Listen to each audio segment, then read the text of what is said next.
Christkindl, Krampus, and Ischner-Krapfel. It is time to get curious about Austria's Christmas markets. Remember when you were a child and all you ever asked was why? Well, I never quite outgrew that whole quest for knowledge phase. In fact, I've made a career out of asking who, what, where, why, and how as an arts and travel reporter for the past 20 years. So, if I have an insatiable curiosity about the exciting, inspiring, beautiful world of art, architecture, and hidden history all around us, I bet you do too. This isn't your typical what to do on a vacation travel show. Oh no. This is your all-access pass to a deeper understanding of the world's great art and architecture, people and places, history, and how did they do that. So, come along on our educational journey, our field trip for grown-ups who have never quite grown up, and learn with Curious Traveler.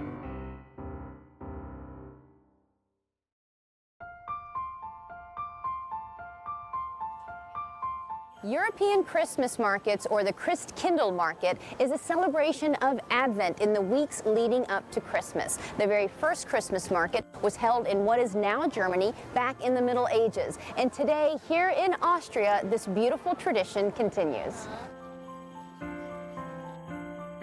With inviting open-air stalls gleefully packed full of Christmas decorations and toys and presents, and of course those sugary smells of those traditional Austrian pastries. The Christmas market, or Christkindl market, or Weihnachtsmarkt, has its origins in the Holy Roman Empire, which is why you can find them in many parts of Europe, including Germany, France, and of course, Austria.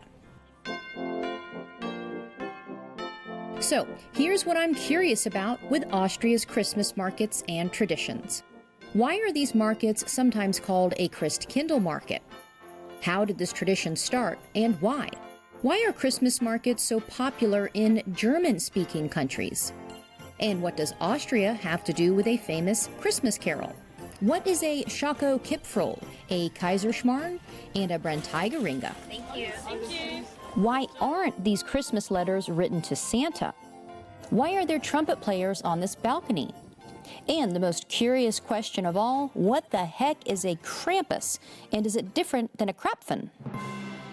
We begin our curious journey into Austrian Christmas traditions in Vienna, although this isn't where the first Christkindl market began. The first was in what is today's Germany, back in the Middle Ages, then that same tradition spread across the Holy Roman Empire, which of course included Austria. Fast forward to today, and one of the largest in Vienna is right here in front of City Hall. In Vienna, there are many Christmas markets to choose from, like this one in front of Schönbrunn Palace, or this one in front of Hofburg, the Imperial Palace, or this one in front of Belvedere Palace. Yes, there are a lot of palaces here in Vienna. Then there is this one at St. Stephensplatz that literally spills over from St. Stephen's Cathedral into the surrounding streets, with heavenly and sparkly chandeliers hanging overhead. And of course, the most popular one is right back here in front of Vienna City Hall. I mean, how can you compete with an entrance like this? It's very magical, and the lights and all the people here, so people can dance, can drink something hot, or eat chocolate or typical traditional Viennese of the cuisine. Did someone say Linserschnitter or Karatenkuchen? Ah, you had me at Nüsterngrove. But in this sea of tasty treats and shiny objects, Christmas markets are, of course, all about Christmas and Advent, with ornaments, Advent calendars, and Advent wreaths. Every Sunday you have to light up one candle, and then it's Christmas. So you have 4 candles. The first Sunday of the month, you light the first candle, then the second one, the third one, until Christmas. The Advent wreath is believed to have been started in Germany. Then the tradition spread to Austria and later to the United States. But what does the Advent wreath symbolize? Well, the circle and the evergreen branches represent God's infinite love, and the 4 candles symbolize the 4 weeks of Advent. And sometimes the 4 candles also represent hope, peace, joy, and love. But as lovely as that tradition is, here at the Christmas markets, somehow the conversation always seems to go back to those tasty treats. Typical traditional are Christstollen, and then we have Krapfen, marmalades, especially apricots, and here in Austria we have the Marillenmarmelade. We come mostly for food here. Yes. We will get back to those soon, but first it's time to get curious about more Austrian Christmas traditions in one of the towns that celebrates it best, Salzburg.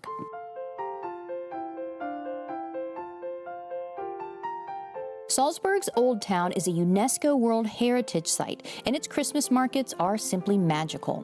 The grandest of its markets is fittingly in front of its grandest church, the Salzburger Dom, or Salzburg Cathedral. This Baroque version was built in the 17th century, but its origins date back to the 8th century. And somewhere in between all those centuries, someone decided that this square out front was the perfect spot for a Christmas market. Actually, all of them developed out of farmers' markets. And it was the same here in Salzburg, where in the, when was it, 1491 already, so 1 year before Christopher Columbus entered America, the farmers, they didn't know where to go in winter, because it was quite tough for them to carry around with their horse and carriages. So the city of Salzburg offered them the place to be, and it was the Cathedral Square. And this was the first time where there was a market over the winter time. And in those days, the first Christkindl or Christmas markets developed. So why are these markets sometimes called a Christkindl market? Well, here's where it gets really interesting. Christkindl translates to Christ child. And in many parts of Europe, the Christ child is represented as an angel, the one who brings the gifts to the children at Christmas. Next, if you say Christkindl really fast, it kind of sounds like Kris Kringle, right? Well, that is exactly where we get the name Kris Kringle, a nickname for Santa Claus. Although Santa Claus actually comes from Saint Nicholas, but let's not get confused. So, back to those Salzburg markets. It's a wonderful tradition for families, generation after generation. People really come in and they remember last year, they remember like 10 years ago when they came here with the grandparents or grandparents. This is definitely something where people just remember history, think about the time when they were younger. And for the young ones, Christmas is of course all about toys. So let's meet Thomas, the toy-making Santa of Salzburg. This is actually a toy or kids' toy stall from Thomas Feldbacher. He's from a region quite far away from the city of Salzburg, but still belonging to the province of Salzburg. Okay. He really literally moves to the city of Salzburg during the time of the Christmas market. So Thomas brings his toy factory to the Salzburg market every year. And he hand makes many of these traditional wooden toys. You just you burn your name into it. Yep. And I personally think it's just a very nice memory with your kids or for your kids. So my little boy, he's 4.5 now. Every year he gets a toy from Thomas with his name on it. Aww. And as a child, there is nothing better than looking forward to Christmas Day. Except here in Austria, children don't look forward to the morning of December 25th. As in many parts of Europe, families celebrate Christmas on the 24th, not the 25th, exchanging presents in the evening and then going to church together at midnight. But one tradition that is definitely the same in Austria as in America is decorating the tree. And here in the European Christmas markets, there are beautiful Christmas ornaments, from tiny glass angels to big, beautiful, hand-painted blue ones. There are sort of special editions every year. There are some motifs, like, for example, the Castle of Salzburg or the Cathedral of Salzburg. And there are families that come here for the last, more or less 40 years already. Because Maria is here from the very first beginning of the market. That's lovely. How do I say beautiful in German? Wunderschön. Wunderschön. Wunderschön. Maria? Yeah? Maria, das heißt es wunderschön. Es ist. Ist wunderschön. Close. And there are many different shapes to those handmade Christmas ornaments, including the bell, which is instrumental to a darling Austrian Christmas tradition. And the bell, which is very important for us on the 24th. Why is that? Because when the bell rings, the Christ child was here.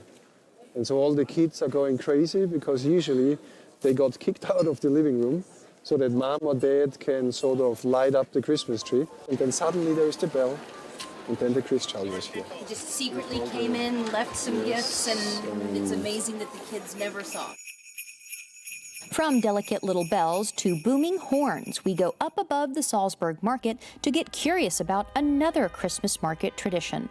Wonderful trumpets and horns playing from the towers and balconies surrounding the market for the visitors below.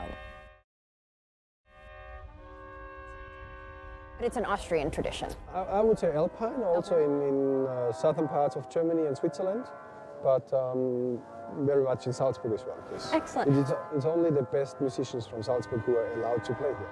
But the origins of this seemingly serene sound aren't so serene at all. So being an Alpine tradition, does it go back to where they were on mountaintops, kind of playing to each other?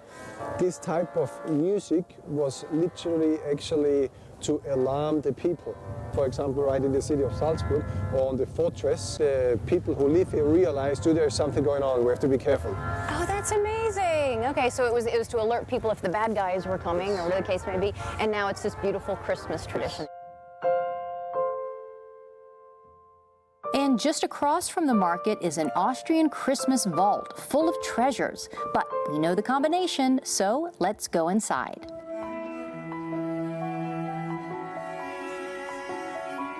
The Salzburger Weihnachtsmuseum is an incredible collection of Christmas knickknacks and traditions from German-speaking countries from about 1840 to 1940.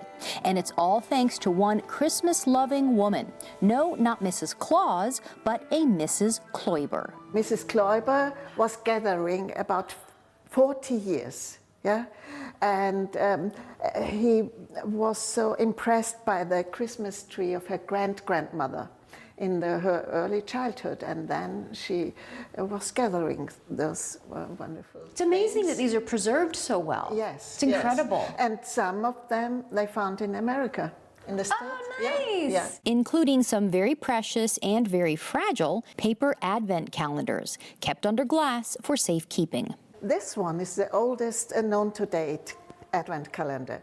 It's like an advent clock. You put the clock hand every day 1 hour to the next. Now, I don't know any German, so forgive me. I recognize Kinder for children. For children. What's the first word? It's a Christmas clock. Oh, a Christmas clock for children. Excellent. Yeah. So that's what that word means? Weihnachtsuhr? Weihnachtsuhr. Weihnachtsuhr. Eine Weihnachtsuhr. Yeah. Für Kinder. For Kinder, Yeah. that's lovely. Lots of Christmas and Christian imagery, from angels to crosses to nativity scenes. Although I don't remember seeing one of Snow White's dwarves being one of the 3 wise men. The dwarfs, we have an area in Germany called the Erzgebirge. Okay. And they put many dwarfs in the scenes, and not so the Christian symbols. Because Erzgebirge, they were miners. Yeah, they lived. Oh, right, like the in dwarves. Yeah. Oh, so that's what that's a symbol of. And then there are some decidedly non-dwarf-sized Christmas decorations here, too. This is made in the Erzgebirge, in the mountain ore in Germany, for the festive light in the living room. It's beautiful. Yeah. Do we know which year this was made or how It's old? about 1900. Wow. And next, instead of letters to Santa begging for tons of toys, German and Austrian children used to do something completely shocking. They wrote thank you letters to their parents. To wish all the best and health To their the parents. parents, yes.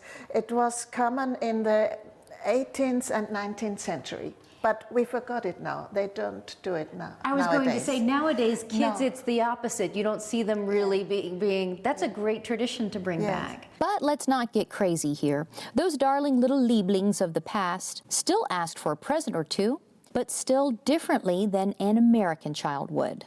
Children wrote to Christkind, yeah? And they put it in the window in the evening, and when it disappeared, That means that Christkind came and has his letter. Yes. But how would the Christkind know the letter was for him? Can you read that for me in English or translate it in English? An das liebe Christkind im Himmel. It's just to the lovely baby child in heaven. In heaven? In heaven. Oh, so that would be the pre-printed envelope and the children would put their letter in it? Yeah, and it that's goes to so heaven. Sweet. Yeah. And another difference is that in America, we have Santa and the elves and the reindeer. But in Austria, the Christmas gift distribution system is handled by a few other characters. Christkind is bringing the parcels in Austria and Germany on the 24th in the evening of the 24th. Christkind looks like an angel. In Austria and South Germany, Christkind comes. And in northern Germany, the Weihnachtsmann. And who's the Weihnachtsmann? The Weihnachtsmann helped the Christkind in the beginning. Okay. But then he went by himself to the children. And so he's a man, a strong man with a beard. And he's a good guy. And He's he a good carries guy. the gifts. Yes. Okay, yes. good. Okay, good. Sound familiar? That good guy with the beard carrying all those gifts, well, he later became known as Santa Claus. And it's a good thing that Weihnachtsmann is a good guy, because there is a seriously bad guy associated with Christmas here in Austria, who we will meet later, whether we want to or not.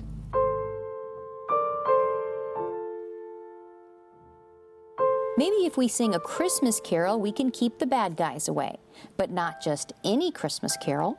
The Christmas carol Silent Night was first performed in 1818 in a small town near Salzburg. But it was actually written by a Salzburg priest named Joseph Moore, and he was baptized right here at Salzburg Cathedral. Silent Night was first performed on Christmas Eve in 1818 at St. Nicholas Parish Church in Obendorf, Austria. Later, it was performed for many of the royal families of Europe. Then it went on to become a favorite around the world and has been translated into more than 100 languages.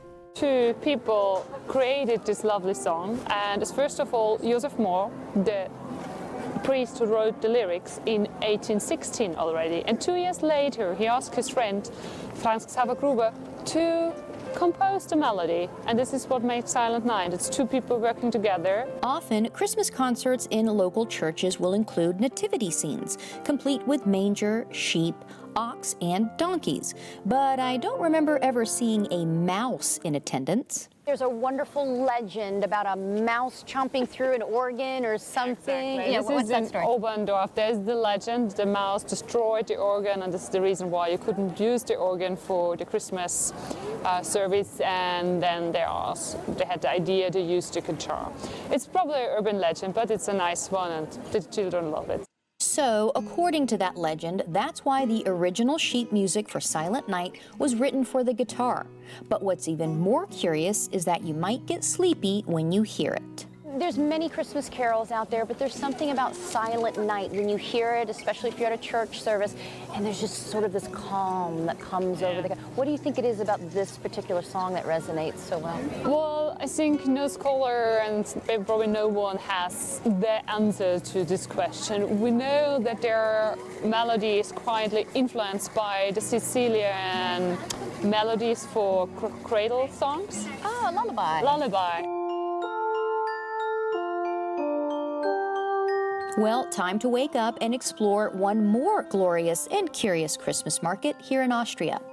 And this one is supersized, from the number of red ornaments to counting down the days until Christkindl visits. Here at the Hellbrunn Christmas market, everything is larger than life. In fact, the entire facade of the palace is an advent calendar. I wonder how big the chocolates are when you open those windows. But those aren't the only big numbers around here. We are building up 700 of the trees. We decorate them with almost 10,000 of these red ornaments, 5 kilometers of lights, and I think the ambience and everything is very special. It is very special. But why is a Christmas market held here at Hellbrunn Palace? Just to kind of put it into context, who lived in Hellbrunn Palace or who used Hellbrunn Palace originally? 400 years ago, Archbishop Marcus Siricus built it as a summer residence, and it was always like a palace of pleasure. And he never lived here. He just had parties over here. Well, that's kind of nice then. So this is sort of carrying on that tradition. Of course. And here there are many traditional Austrian Christmas finds, like these spice bouquets, these Bronteigringe, these Nussstangrull, and these Kaiserschmarrn, which happen to be a favorite of Austrian Emperor Franz Joseph. And wait, are there non-food items here too? This is a family from they're living in the mountains of Salzburg in the area, and they produce everything themselves. And what is Wollstadel is the combo. Oh, say it again. Wollstadel. Wollstadel. It's like a dialect word. It's like dialect. Okay. Wollstadel, yeah. And they do all their stuff. So you have these shoes for homes, and you have hats. They do everything themselves. Because you have to keep warm when you're here of course, in Salzburg. Here in Austria, you have to keep warm. And there is one more Austrian Christmas tradition you will find here at the Christmas markets. But he's not very cuddly at all. I have not heard of this creepy guy that's hanging out here in the river. Who's this guy over here? Well, this is our Krampus. Krampus, okay. Yeah, he's going with the St. Nicholas. So on the 6th of December, the Krampus and the St. Nicholas are visiting families at home and going to the kids. And if they were nice, they get little treats, chocolates and nuts. And if they were naughty, they get the Krampus.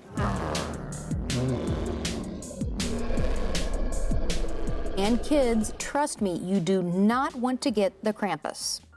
The origins of Krampus are believed to date to pre-Christian times, and by the 17th century were firmly embedded into the Christmas traditions of Central and Eastern Europe. Yikes!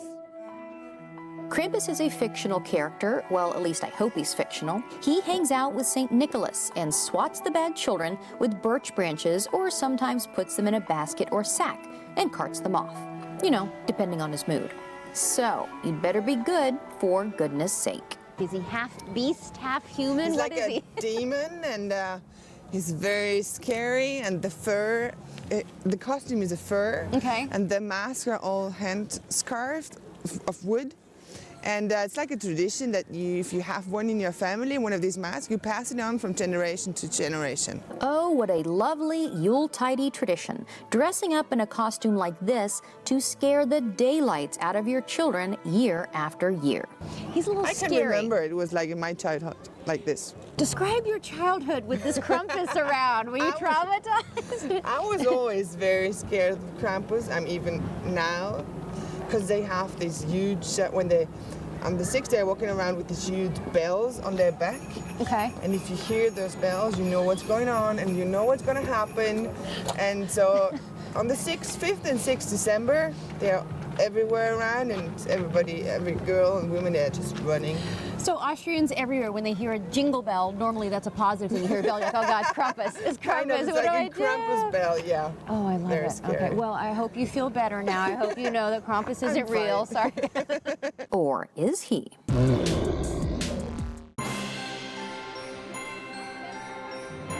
So, from a Kaiserschmarrn to a Linzerschnitte to a Bronteigringe, to wooden stalls lined up one after another, full of Christmas toys and Christmas joys that make up entire Christmas markets, some held in the same spot for more than 600 years. And those markets are often called Christkindl markets for the Christ child, represented as an angel who brings toys to children throughout Europe, which gives us the name Christkringle, who brings the toys to the American children. Which leads us to even more Austrian traditions, like which day you celebrate on and to whom you write your Christmas letters. But the Christmas music is something we all have in common, from a silent night and a hungry little mouse, to the horns played up on high that no longer warn the villagers below, who now happily warm up with a mulled wine or punch, or a paper cone filled with roasted nuts, or a Linzerschnitte or two. As they count down the days to Christmas with an Advent calendar so fragile and dear, to one as big as a palace, to a seriously sinister Saint Nick sidekick. I mean, come on, Santa, can't you get some better friends? Austrian Christmas traditions have so much to be curious about. Thank you for joining us on our educational journey, and hopefully now you're even more curious about the who, what, where, why, when, and how of Austria's Christmas markets. As they say here in Austria, Frohe Weihnachten.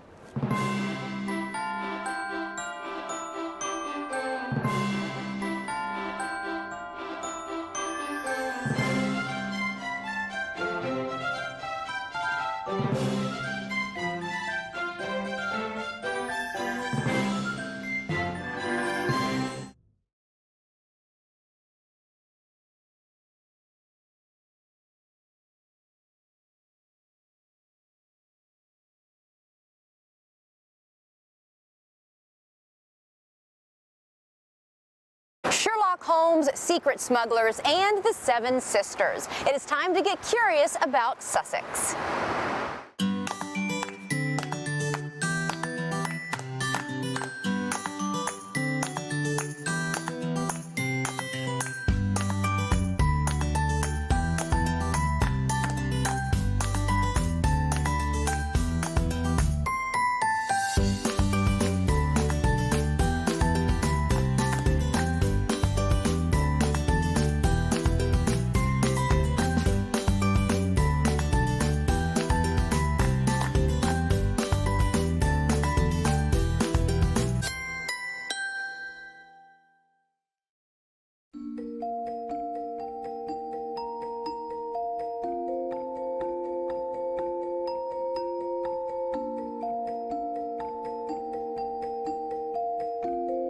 From charming thatched cottages to a medieval fairy tale castle to this glamorous, exotic royal palace with a couple of curious dragons, it is time to get curious about Sussex.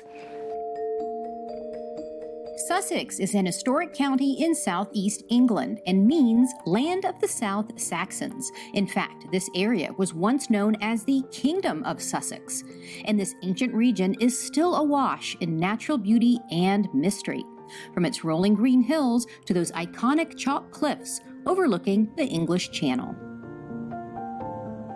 But there is some curious man-made beauty here too, including a castle fit for an important duke and a royal palace fit for a flamboyant king. That is just as unique today as it was when it was built in the early 1800s. And sometime along the way, areas of Sussex also developed into lavish seaside resort towns, complete with Victorian beach houses, those iconic colorful beach huts, and of course, Brighton's historic piers.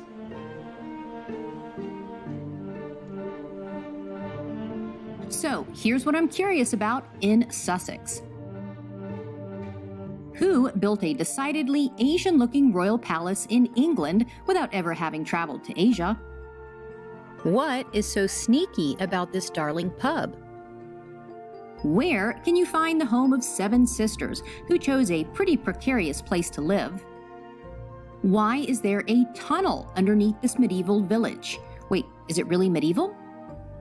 When was this castle built, and who received it as a gift? Nice gift.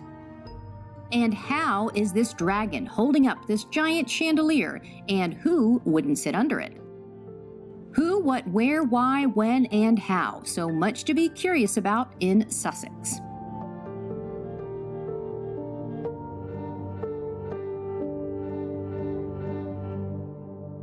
We begin our curious journey into Sussex at perhaps the most curious spot of all, beautiful Brighton, a fashionable seaside retreat for centuries. And it was the beach that attracted a certain plump and proud king to Brighton, who was told by his doctors to take in the airs and the waters here. So he did, and liked the area so much that he decided to build his palace here. But it was, and remains, a palace like no other. In fact, it's not even called a palace. May I present to you King George IV's Royal Pavilion in Brighton.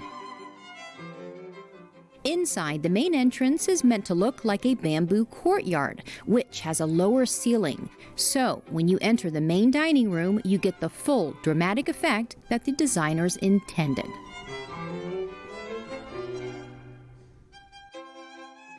To guide us through all this beauty is historian and author Alexandra Losk.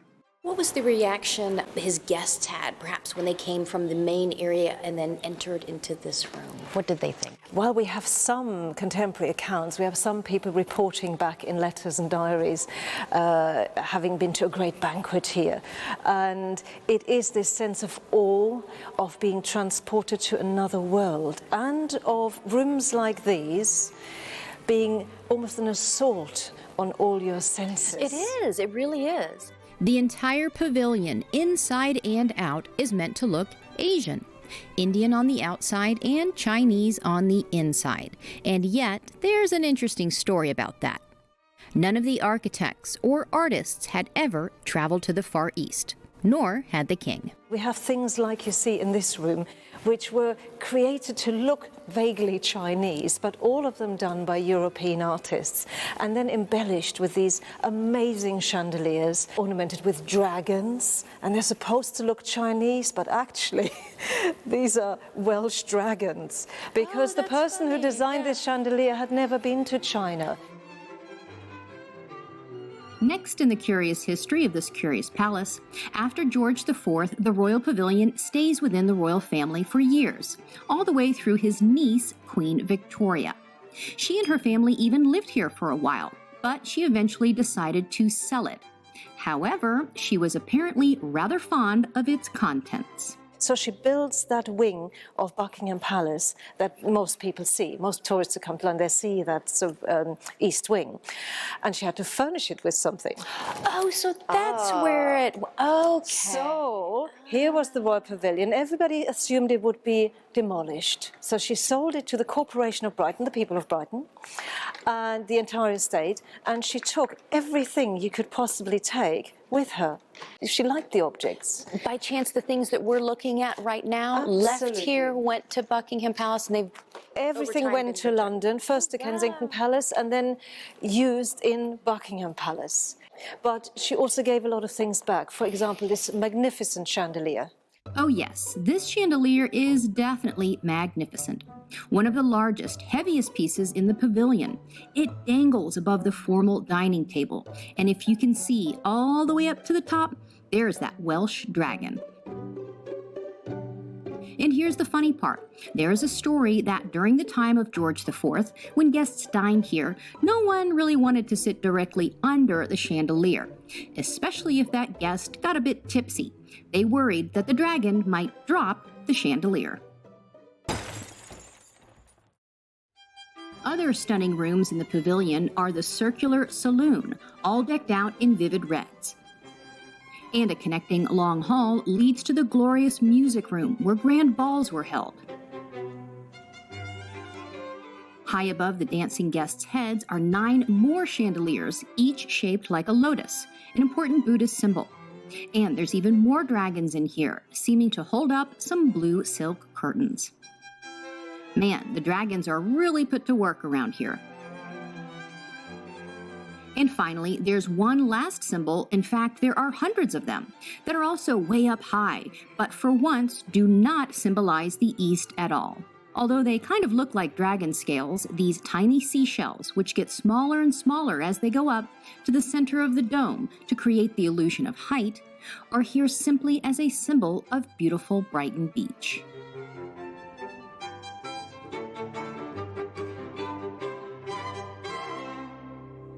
Speaking of the beach, it is time to leave all this fancy living for a while and head to the beautiful nature of Sussex. And I know just the spot. It's a mysterious one, too.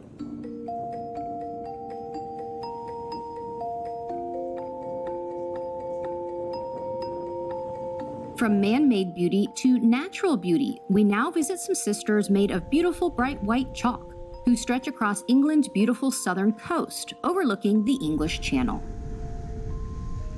This area is called the South Downs. Downs comes from the Old English word for hill, so downs means hills, even though hills actually go up. But I digress. Part of this region includes those dramatic Seven Sisters Cliffs, named not for the 7 daughters of Zeus, but for another legend altogether. Supposedly 7 sisters each had their own house built in the valley of each hill. Nice backyards they had, right? Along the South Downs Way is Beachy Head, and its name comes from the old French phrase for beautiful headland, and it's easy to see why. But the landscape isn't just pretty. The history of the geology is fascinating too. We have the rolling hills, and then it seems like somebody came and sliced them in half, and you got this beautiful bright white chalk. Yeah, well, the chalk is what this place is all about. The chalk actually formed under a shallow sea, but about 90 million years ago, so quite a long time ago. A bit of time ago. And that sea actually stretched from around here right the way over to Poland in Eastern Europe, so it's a vast sea. And this beautiful stretch of land was once home to ancient tribes, from Neolithic all the way through Roman, who all left some interesting clues behind. Which brings us to the fanciful tales of this area of Sussex.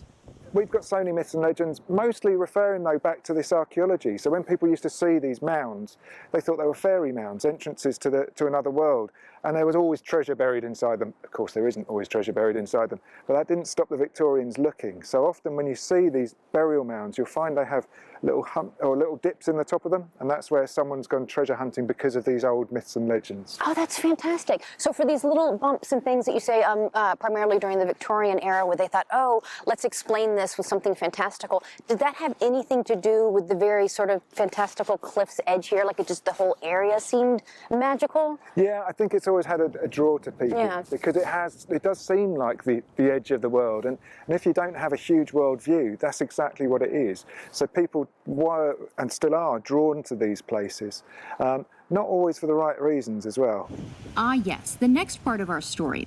From ancient cavemen to modern-day con men, these beautiful cliffs are also known for another mystery: smugglers. You might think, well, that's okay, nothing much goes on here, but actually this place was a hive of activity, and some of that wasn't always the most legal. Now, does this bring us to the smugglers? It does, yeah. What was being smuggled here? And I can't help but think of pirates.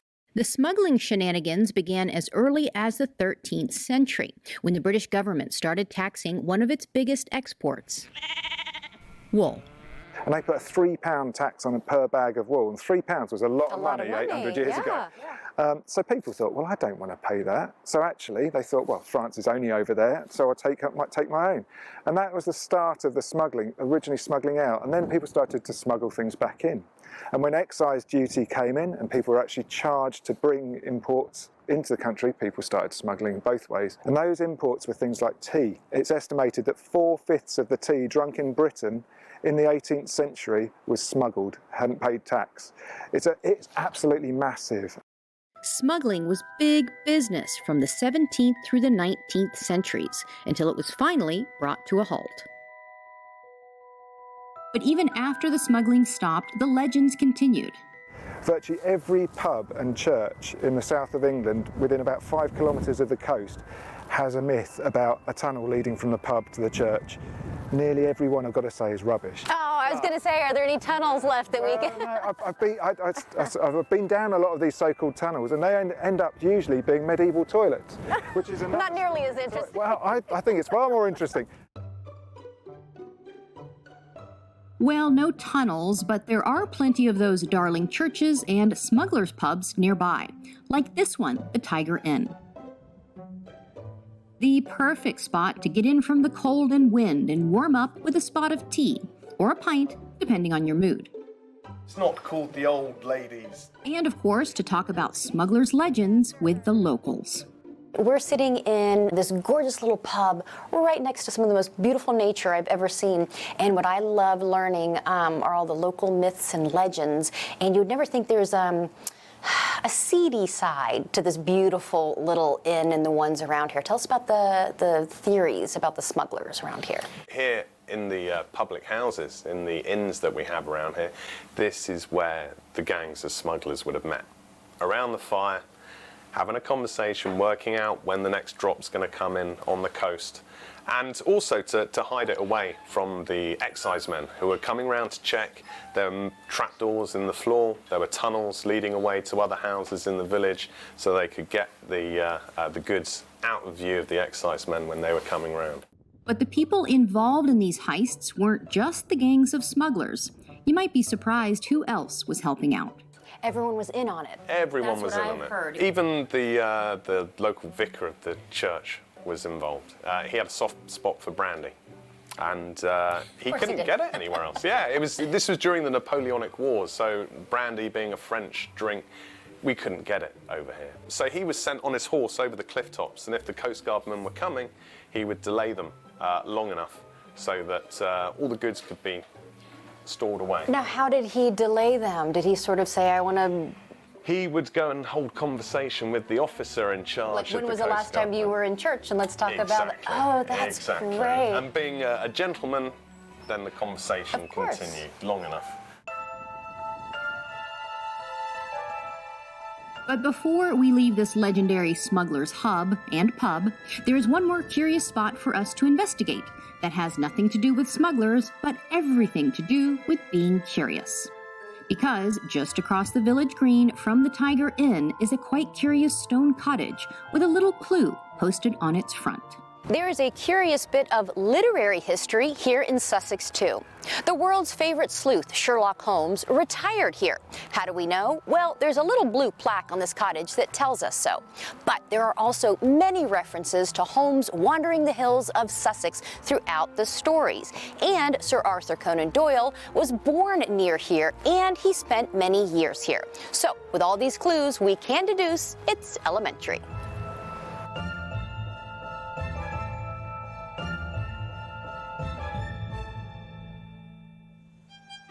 Next, from sisters and smugglers to fairy tale castles, complete with their own fairy tale towns. Another great feature of Sussex are all of these wonderfully preserved medieval towns. This is Arundel with gorgeous Tudor architecture, its own castle, and a quite curious history. This is the market town of Arundel, the perfect example of the lovely English villages and small towns dotted all across Sussex. Arundel is named for the river Arun and developed after the Norman conquest of 1066. That is right around the time when this castle was built to guard the route through the Arun Valley. And we explore the castle's curious history with our purple-clad pal Martin Alderton, Arundel's local tour guide, when he's not also being the local postman. For hundreds of years, the castle has been in the hands of royalty and nobility. And for 850 years, it has been the home of the Dukes of Norfolk, one of the oldest and most important titles in the English aristocracy. The thing that I find most interesting is a lot of times when we visit these medieval towns, we think of the castle as sort of stuck in time, but somebody very important still lives in the castle. Who lives in the castle? It's the Duke of Norfolk and his good lady, Georgina, and the Duke has always lived here since it was given to him as a gift. It's not just the castle, it's a 20-mile radius of Arundel, so everywhere around Arundel are part of the castle estate. Going back to Henry II, so 12th century, it was handed to him as a gift for favours to the crown. He was given Arundel and all the area around Arundel. That's a nice gift. So it's a nice gift. That's a nice gift. And anytime you have a castle, whether it be the home of the Lord and Lady or for the King and Queen, those fancy folk are going to need some stuff. And in the pre-Amazon Prime days, the stuff needed to be made nearby the castle. So that is why Arundel's darling High Street developed here. And what we see today are some delightful little shops that specialize in all manner of goodies. Some beautifully restored Tudor-style architecture, a high street that climbs high up the hill, and if you look closely, some curious symbols of Arundel's medieval past. There's some interesting features here behind us that somebody may say, oh, that's a nice checkerboard pattern, but it's there for a reason. What did that used to tell the residents of the town? If we go back again to Victorian times, when they built shops, in those days you didn't have signs above the door, people couldn't read them, education was poor, you didn't have window displays like you have today, so they had to incorporate signs within the building that told what it sold. And as a universal sign, we had things like the checkerboard up on the building, and the checkerboard was the sign of a gunsmith. And if you go to Winchester and Windsor and Salisbury, the old towns, there's evidence of that sign being in those towns as well, so we know it was a universal sign. And next to the gunsmith shop, you will see an anvil on top of this building. Nope, this isn't Wile E. Coyote playing yet another trick on the Roadrunner, but in fact the symbol for the ironmonger shop. And finally, up that High Street hill, across from the entrance to Arundel Castle, is Arundel Cathedral. It was built by one of the Dukes of Norfolk, whose origins date back to the 11th century and is yet another beautiful piece of Arundel and Sussex history.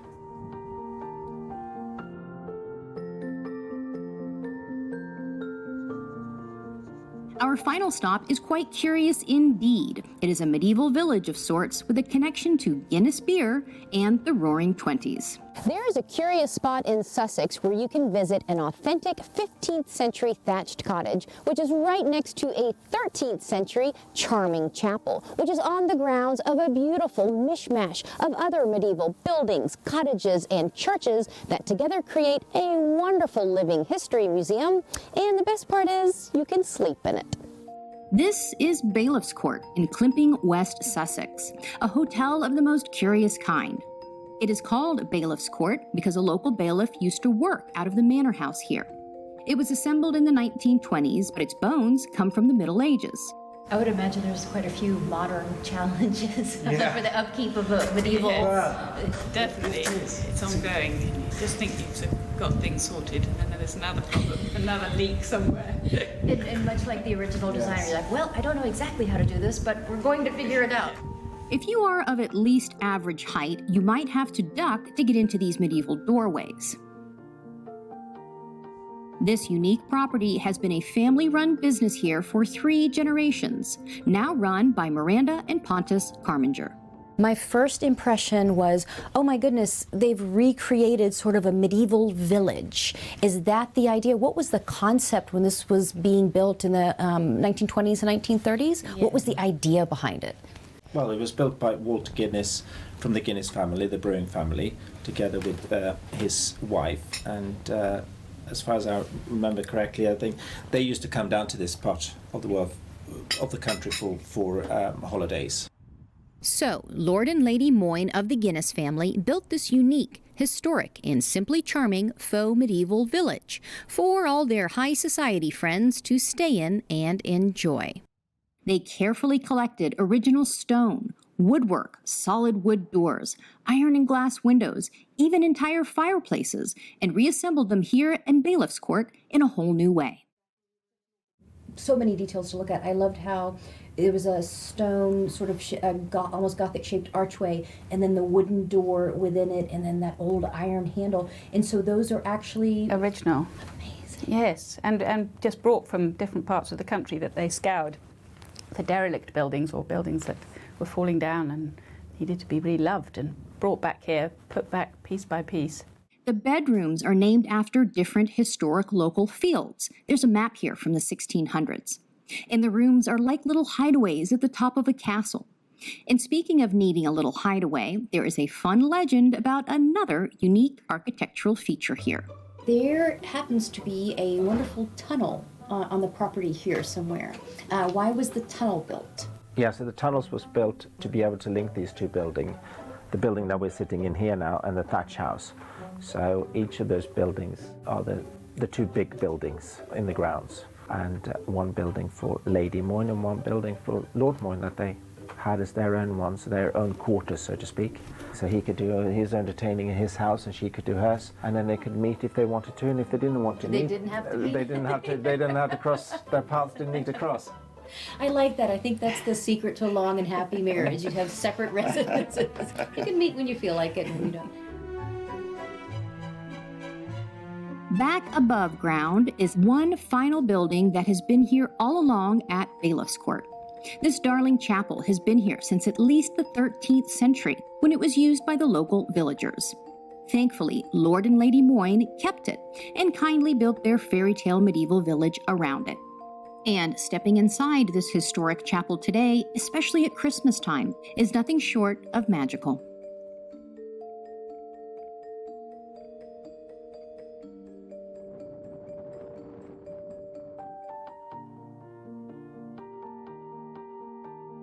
So, from a royal palace dedicated to the beauty of the Far East, even though no one had actually been that far east, that is the home to a Welsh, not a Chinese dragon, with a seriously strong grip, that was built near the seaside, a seaside so bright it is named Brighton. That leads to another coastal beauty so legendary that 7 sisters nestled their homes into its chalky cliffs.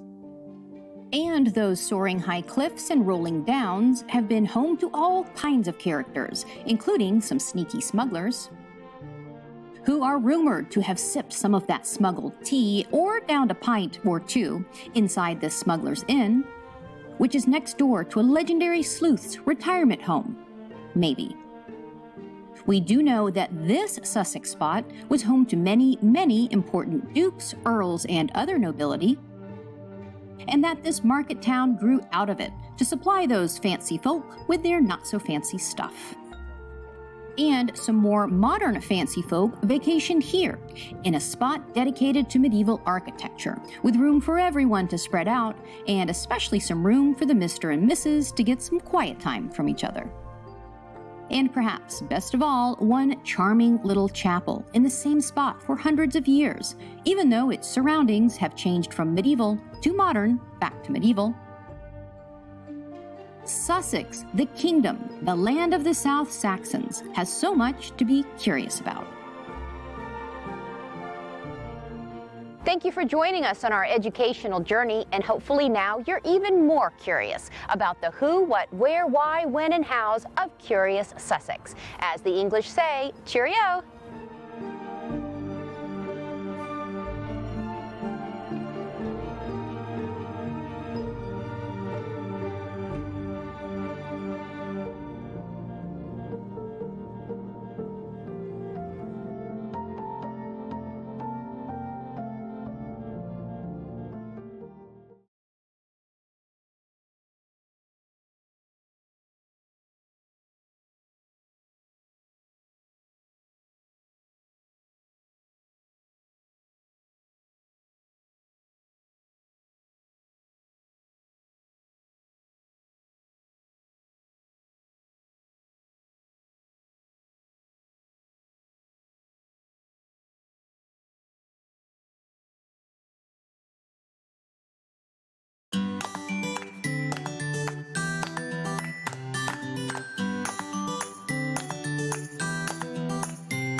From charming thatched cottages to a medieval fairy tale castle to this glamorous, exotic royal palace with a couple of curious dragons, it is time to get curious about Sussex.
We have the rolling hills, and then it seems like somebody came and sliced them in half, and you got this beautiful bright white chalk. Yeah, well the chalk is what this place is all about. The chalk actually formed under a shallow sea, but about 90 million years ago, so quite a long time ago. Bit of time ago. And that sea actually stretched from around here right the way over to Poland in Eastern Europe, so it's a vast sea. This is where the gangs of smugglers would have met. Around the fire, having a conversation, working out when the next drop's going to come in on the coast, and also to hide it away from the excisemen who were coming round to check. There were trapdoors in the floor, there were tunnels leading away to other houses in the village so they could get the goods out of view of the excisemen when they were coming round.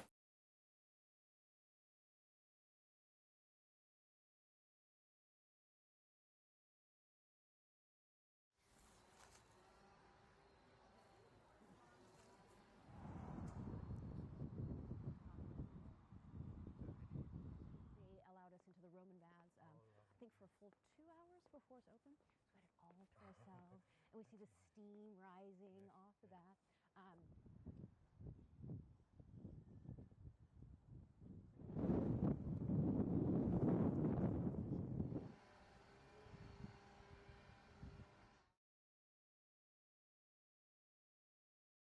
The thing that I find most interesting is a lot of times when we visit these medieval towns, we think of the castle as sort of stuck in time, but somebody very important still lives in the castle. Who lives in the castle? It's the Duke of Norfolk and his good lady, Georgina, and the Duke has always lived here since it was given to him as a gift.